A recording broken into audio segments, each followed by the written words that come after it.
Rumaraga sa pagpapala po sa ating lahat para sa ating pang-araw-araw na talata. Tayo ngayon ay nasa Genesis Kapitulo 30, simula versikulo 14 hanggang versikulo 18. Anihan na noon ang trigo, samantalang naglalakad sa kaparangan si Ruben ay nakasumbong ng bunga ng madragora at tinala niya ito kay Leah na kanyang ina. Bigyan mo naman ako ng madragorang dala ng iyong anak, pakiusap ni Raquel kay Leah.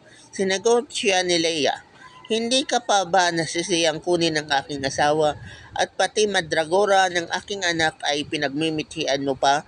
Sinabi ni Raquel, bigyan mo lamang ako ng madragora, iyon na si Jacob ngayong gabi.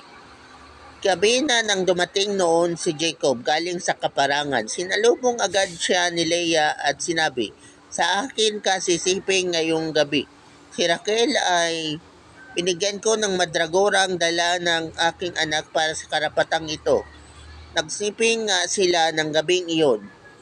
At dininig ng Diyos ang dalangin ni Leah. Nagdalang tao siya at ang panlimang anak nila ni Jacob. Kaya't sinabi ni Leah, kinantimpalaan ako ng Diyos sapagkat pinagkaloob ko ang aking asawa na ang aking alipin at pinangalanan niyang Isakar ang kanyang anak.